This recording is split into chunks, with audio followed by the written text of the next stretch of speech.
Happy Friday. We have a 3-day weekend coming up. I'm sure you're super excited. I know I am. So, yesterday we completed our topic purpose chart where we took one thing and then we separated it into the different purposes on the chart. Hopefully, you used your resources. Today, you're going to choose one of those different purposes and you're just going to write a short paragraph about it. So, on the assignment that says purpose paragraph number 1, you're going to click on that. And the directions, excuse me, show you that you are going to choose one, like I said, and just to write a brief paragraph. What you can do when you submit it is one of these 3 things. If you write it on notebook paper, you just take a picture of it and upload it. So where it says, like you have 3 tabs, I think, on this assignment when you open it. One of them is upload. So you click that and you can upload it straight from your computer or your phone or wherever you're going to upload it from. Then the second tab says create, and it's like a open text box. You can just type the paragraph straight into that box. That one might be the easiest. The only thing is you might lose it later, but I should still have a reference to it. So if we need it, we'll use it. The last one is if you write it on a Google document, you can upload it. There's a third tab, I believe, that says resources. Then there's something I think that might say import, but ultimately you need to make sure you find wherever you can click on the Google Drive app. And then it might give you some technical difficulties if you haven't authenticated. It'll say like you need to open your Google Drive or something, but they're just kind of annoying little clicks, right? But once you kind of go through that whole process, then it's right open into your Google Drive. You just search it or find it, and then you can upload it straight from Google. Hopefully that process won't be so annoying as we go forward, but there is an opportunity to do that. So I don't want you to feel like you have to do more work than you need to. But one of those submission options should work. Then I want us to look at my example. And before I do that, I'm going to remind you that I'm sure you're watching this video right now, but when you forget something, you need to go back and rewatch them. A lot of the times I already told you and showed you how to turn something in. A lot of the times I've explained to you exactly what the directions were. And so I know some of you are emailing me or what have you, but sometimes I don't get to my email in enough time or I don't see it till the next morning. But that's the purpose of these videos. So you can either go back to the day, so whatever folder you want has the link to the video, or you can just go to my YouTube channel and click on the English 2 playlist, and they're all there in order, and I even put the date on them when I made them.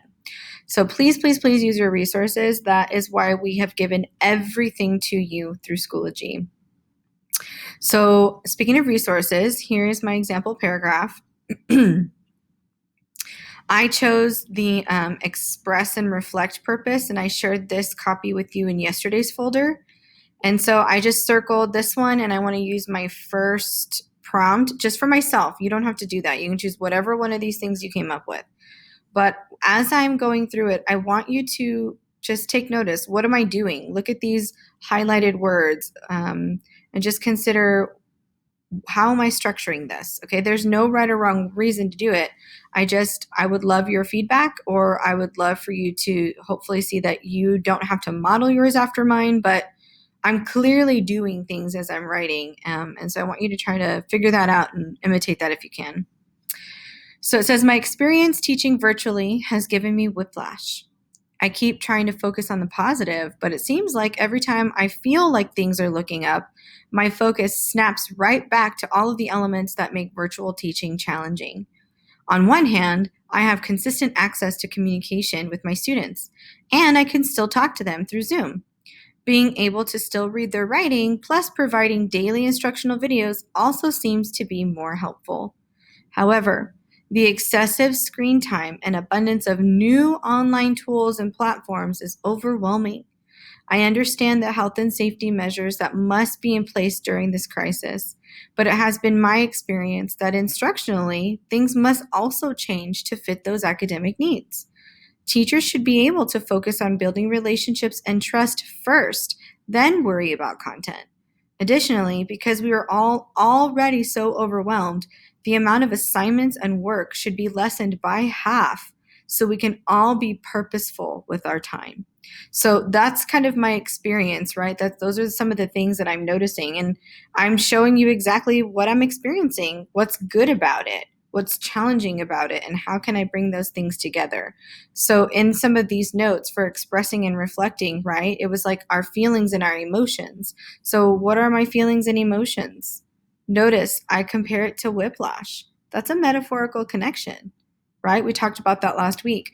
I also use keywords to kind of show the back and forth, right? In terms of my feelings and my reflections. So hopefully you're paying attention to some of those things. I think this was maybe only like 6 sentences at the most. It really looks a lot more on a slide than it would when you turn it in. But just note, pay attention to how you write it out and how you flesh it out. Remember, it's English, and I know that you probably haven't written things in maybe 6 months or more, but try to slowly dust the cobwebs out of there, and remember some of those conventions and structures that you've learned about in the past, okay? This is not formal, but the more work you put in on the front end, the less you're going to have to do next week, okay? We're going to keep working with this chart, so if it's not complete, keep working on it. You don't have to turn this into me yet, okay? You will eventually next week, but not yet, okay? Just use it to help you do some of these paragraph pre-writings, and that's all you need to do for today. So the due date is by Monday, I believe by 11:59, so by Monday at midnight. So if you don't do it today, understand that at some point over your weekend, you're going to need to do it. So I just knock it out of the park right now. Then you have a nice and easy 3-day weekend with no English homework. All right. Have a great weekend, and I'll see you guys Tuesday.